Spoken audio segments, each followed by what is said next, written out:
32 organizações nacionais e internacionais de direitos humanos denunciaram o Brasil na Corte Interamericana de Direitos vinculada, a OEA, a Organização dos Estados Americanos. O país é acusado de violação dos direitos humanos dentro dos presídios. As entidades de sociedade civil alegam que o Brasil foi conivente com a superlotação, más condições de higiene e saúde, tortura dentro das prisões e nas unidades de internação do sistema socioeducativo. A tortura é estrutural porque está presente um Estado que é militarizado, não só nas polícias, no Exército, na própria estrutura. Ainda nós estamos com os resquícios, os restos de uma ditadura do passado que continua hoje. O sistema de justiça criminal é uma partezinha do instrumento dedicado à resolução de alguns poucos conflitos. Ele está superdimensionado, né? E é por isso que eu acho que muitas vezes ele acaba lastrando eventualmente a violência. Porque ele é dramático, ele é duro, ele dá porrada, ele não entende outra linguagem. As organizações também acusam o Brasil de adotar uma política institucional de encarceramento em massa que quase triplicou o número de presos no país. Em 2000, eram quase 233 mil detidos. Hoje, são 622 mil. Para o diretor do Instituto de Defesa do Direito de Defesa, a superlotação nos presídios estimula a criminalidade. Quanto mais pessoas são presas, na verdade, o ambiente de caos, de maus tratos, de tortura e de criminalidade ele se acentua. Então, isso faz parte da nossa denúncia. Nós batemos na tecla de que precisamos enfrentar o superencarceramento há alguns anos. Segundo a Pastoral Carcerária Nacional, os conflitos e as chacinas agravam ainda mais a crise nas penitenciárias brasileiras. Somente em janeiro deste ano, 126 presos morreram devido a esses conflitos. Tiramos este argumento que são as facções. As facções nasceram e continuam a imperar numa disputa com o Estado. É uma disputa de poder e quem paga são os pobres, quem paga são os mais fracos, são os que estão mais a risco na sociedade. As organizações que levaram a denúncia à Comissão Interamericana de Direitos Humanos da OEA esperam uma resposta positiva por parte do Judiciário brasileiro. Sabemos que já tem uma cobrança até o final do mês que dê resposta, né?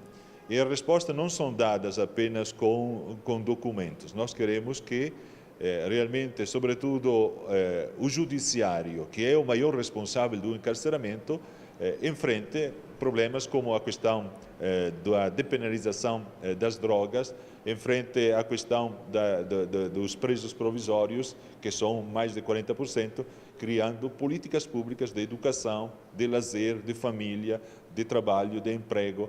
Estas políticas que dão aos pobres e à sociedade respostas concretas a situações que são dramáticas e cada vez mais dramáticas. O presidente Michel Temer foi derrotado na Organização das Nações Unidas. Pela primeira vez, o Brasil votou contra uma resolução do Conselho de Direitos Humanos da ONU sobre renovação do monitoramento das obrigações financeiras e os impactos da dívida externa nos direitos humanos. O voto contrário ocorre 3 meses após um relator da ONU criticar a proposta de emenda constitucional do governo Michel Temer, que congela os investimentos públicos por um período de 20 anos. Nesta semana, na sede da ONU, em Genebra, o Brasil votou contra a continuidade do mecanismo para monitorar o impacto de políticas econômicas e da dívida externa nos direitos sociais. Na reunião, que acontece a cada 3 anos, a posição do Brasil foi derrotada por 31 votos a favor e 16 contra. Desde 2008, é a primeira vez que o Brasil vota contra o mecanismo de monitoramento. Esse mecanismo de monitoramento dos impactos das políticas econômicas e da dívida externa nos direitos sociais foi preservado e ele vai continuar fazendo esse trabalho importante de verificar não só no Brasil, mas no mundo todo, o impacto de políticas irresponsáveis no campo da economia podem ter na garantia dos direitos sociais das pessoas. Que bom que outros membros do Conselho de Direitos Humanos foram mais responsáveis que o Brasil, mantiveram esse órgão e é por isso que sociedade civil, incluindo a Conectas e outros grupos que trabalham pelos direitos humanos vão continuar usando esses mecanismos para denunciar retrocessos e desmontes nos direitos sociais. O voto do Brasil é coerente com medidas que têm sido adotadas pelo governo de Michel Temer, como o congelamento de gastos públicos pelos próximos 20 anos, o que foi duramente criticado pela ONU na época da aprovação, em dezembro do ano passado. E falando sobre o desmonte de políticas públicas, a gente mostra agora um exemplo dessa prática na capital paulista. A Casa da Mulher Brasileira, que deveria atender mulheres vítimas de violência, está fechada. O contrato para liberar 13 milhões de reais pelo governo federal para a manutenção da casa foi assinado em janeiro deste ano, mas a casa não funciona.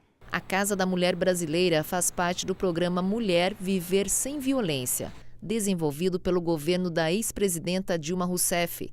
O local oferece serviços como apoio psicológico, assistência social e de defensoria pública. Um projeto muito inovador porque a Casa da Mulher Brasileira, ela ajuda, ela contribui para que as mulheres reduzam a rota crítica e elas tenham num lugar só todos os atendimentos necessários para que ela seja atendida e respondida às necessidades que ela colocar. A Casa da Mulher Brasileira, só de área construída, são 3.800 metros quadrados, uma infraestrutura para atender em média 150 mulheres por dia ao combate à violência. E o que nós encontramos hoje é isso, a casa cercada de grades e sem atendimento algum. A ex-ministra da Secretaria de Políticas para as Mulheres do governo Dilma Rousseff garante que a verba de mais de 13 milhões de reais para custear a manutenção da casa foi repassada pelo governo federal ao estado de São Paulo.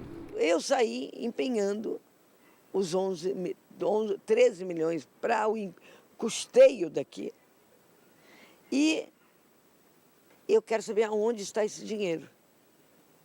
Se está em Brasília, o que eles estão fazendo com esse dinheiro? E se está aqui, eu pergunto à nova secretária, onde está esse dinheiro? Porque esse dinheiro eu sei que está lá. As mulheres de São Paulo precisam perguntar para o prefeito onde está esse dinheiro e quando a Casa da Mulher Brasileira começará o funcionamento com o objetivo que ela foi criada, né? Que é essa expectativa das mulheres de São Paulo e do Brasil. Para a ex-ministra, a casa pertence à população e precisa ser defendida por ela. Eu convido, chamo a todas as mulheres do estado de São Paulo, da cidade de São Paulo, para gritarem, fazerem uma manifestação, para virem abraçar essa casa, para mostrar da importância que é essa política pública. Foi um golpe para retirar a presidenta e o abandono desses projetos sociais que eram do compromisso de uma presidenta que tinha uma visão de construir igualdade no país, estão abandonados. Hoje, 3 casas da mulher brasileira estão em funcionamento no Brasil, em Brasília, no Mato Grosso do Sul e no Paraná. E a gente volta a lembrar aqui no Panorama que em 29 de março o sinal analógico das TVs na capital paulista e região metropolitana será substituído pelo sinal digital. Moradores de Heliópolis, na zona sul de São Paulo, estão recebendo ajuda para facilitar a transição. Acompanhe na reportagem de Jô Miyagi. Essa letra A nos televisores de tubo significa que o aparelho ainda está sintonizando o sinal analógico. Geralmente as imagens são ruins, com chuviscos e fantasmas. Dia 29, quarta-feira, esse sinal vai ser desligado na Grande São Paulo. A transmissão passará a ser somente com sinal digital de alta definição.